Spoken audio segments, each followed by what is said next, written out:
Okay, well, thank you for the opportunity to address this meeting. As you say, the Clean Shipping Alliance was formed last year, so we're a fairly new association. Our aim is to basically educate the industry. There's been a lot of mistruths, I will generously call them, stated about scrubbers.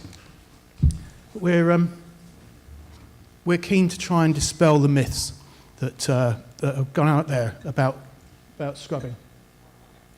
And we've got 37 members now. We're growing almost by the week. We've got new members coming on board, and it's almost daily that we're seeing reports of ship owners installing exhaust gas cleaning systems or scrubbers. So they can't all be wrong. We think there's going to be somewhere in the region of 2,500 scrubbers in operation by January the 1st, 2020, but there's still more on order. And it doesn't matter, it's not like a drop-dead date. They've got to have them in by the 1st of January 2020. Of course, they can install them all through 2020, 2021, 2022 to be in compliance by using heavy fuel oil. What does a scrubber look like? Well, there it is. Basically, it's in the exhaust. It can bring high sulfur fuel into compliance with the MARPOL Annex 6 requirements, which have also been paraphrased to be called IMO 2020. It's MARPOL Annex 6, the revised version that we revised and agreed at IMO in 2008. The original MARPOL Annex 6 was agreed in 1997 and came into force, or was ratified 2005, entered into force effectively 2006.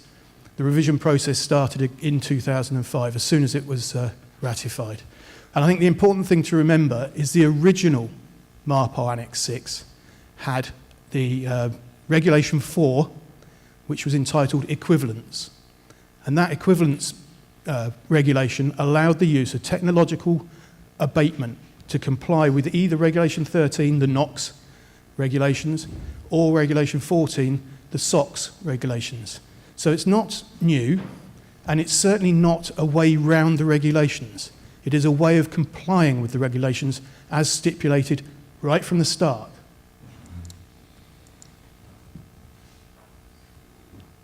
When you install a scrubber and you're consuming fuel up to 3.5%, even higher percent fuel, you can't get it very often above 3.5. The global average is 2.7. But that scrubber is able to comply with not only the 0.5% regulation, but also the emissions control area regulation of 0.1% sulfur. So effectively, people that have installed exhaust gas cleaning systems will be complying with the emissions control area level of 0.1% globally. So they'll be over-complying in areas where they are only required to be down to 0.5. The additional benefits of scrubbers is that they do remove other things from the exhaust, such as black carbon, particulates, polycyclic aromatic hydrocarbons.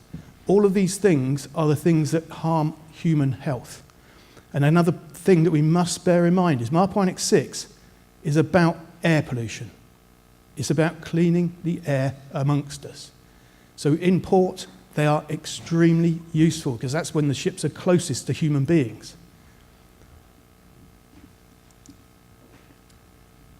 We've seen a number of studies recently that have come out, not least of all the one from Japan, where the Japanese government did a study by modelling the effects of scrubbers and their wash water on the seas around Japan.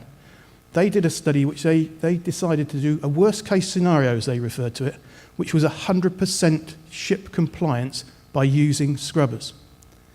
They modelled it for a 10-year period, and the conclusions which they came to was there was no scientific reason to believe that the wash water from exhaust gas cleaning systems has any harmful effect whatsoever on the sea.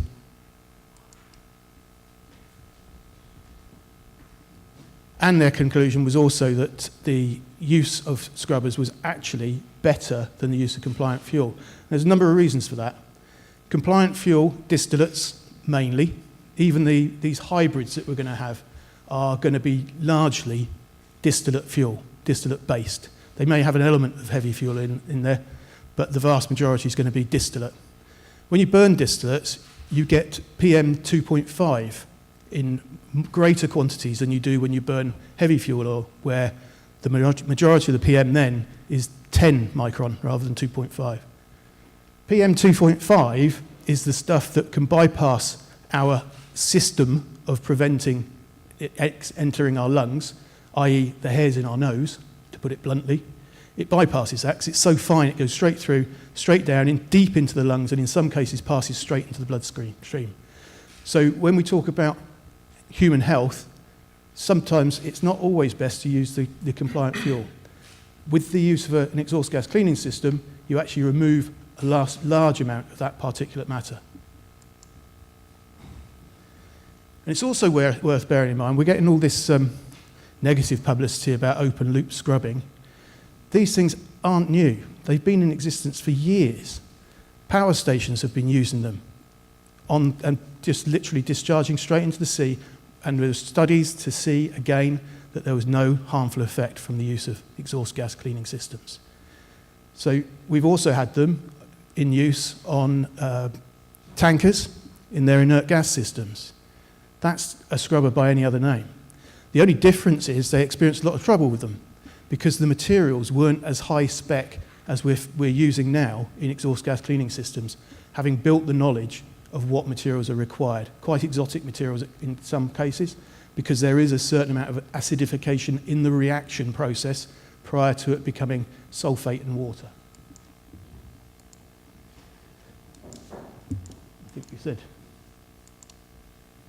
most of that already, but that's the facts. 99% of sulfur dioxide comes out in the with a scrubber, and large parts of the particulate matter is collected as well.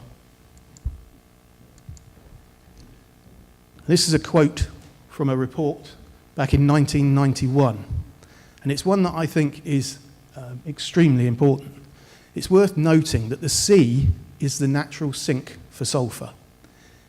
The sea has sulfate in abundance in the sea, naturally occurring, and it's also where ultimately the sulfur dioxides that are emitted by combustion end up. The problem is sometimes if it goes up, it turns into acid rain with fresh water, and then when it comes down on the land, it affects human health and the landscape and the buildings, and that was why it was identified as a particular problem in Scandinavia, hence where the first emissions control area was in the Baltic Sea. But as they say there, if you took all of the sulfur, which will be in a form of sulfate, out of the seawater and laid it as a layer at the bottom of the sea, it would be 5 feet deep. If you subsequently took all of the sulfur in the known oil reserves around the world and put all that sulfur, reacted that sulfur in the sea, and put it into the sea with that 5 foot depth, you'd add the equivalent of 1 sheet of paper. It is not going to do any harm whatsoever. And that's not me saying that, that's scientists. I'm only a simple marine engineer, but they seem to know what they're talking about. So, in conclusion, I would say removing the sulfur compounds from the exhaust gas has got to be the right thing to do. It takes it from the air where it's going to do more harm. Even if a ship's 200 miles off of land, some of that sulfur will still reach the land. When we were in the revision process, we were sat there with the expert panel, and that report came out attributing 60,000 deaths, human deaths, to ships' emissions. I don't know where they got their number from, how they came up with that number, but that's what they said. Ships' emissions were causing 60,000 deaths. Now, that's got to be something worth reacting to. Like I say, open loop is nothing new. Scrubbers do a fantastic job in cleaning up air emissions. I think I may have said that once or twice, but it is important that we get that point over. These systems are excellent. Technological abatement, that's what we need. It means we won't have any issues around availability of fuel. That fuel already exists. It takes the pressure off, and it gives us time to investigate other issues like this. We've just been talking about 2050. Well, why waste money when we can invest in the investigation of new fuel technology so that we can actually make a real good stab at achieving the 2050 targets. Otherwise, if we just keep pumping money in and buying all these different carbon-based fuels, we're not going to get anywhere. We've got to really make an effort now to make that 2050 deadline. So let's not mess about wasting money on other fuels and infrastructure. Let's use what we've got, use it well, and then we can make our way towards a zero carbon shipping industry. No point. I'm not going to read the bullets to you. You can all read those as well as I can. So, but that's the point. We can use compliant fuels, but why should we? When we've already got that fuel that works perfectly well, we know it works well, we can stick to the same specification. These hybrid fuels, we don't know what they're going to be. People are saying they're going to be ISO 8217 compliant. Well, yeah, but they're blending to sulfur. So we're going to have issues over viscosity and density, compatibility. No two fuels are going to be compatible. That's no different to what it is today. If you've got good fuel management in place, you won't have as big a problem with compatibility. You always will when you switch over fuels. There may be a hard hit at some point where you get some sludging effect through the system while you get the new fuel into the system. But ultimately, we know these fuels work and we can deal with them. So if you need to get any more information about Clean Shipping Alliance, that's where you'll find us. Thank you.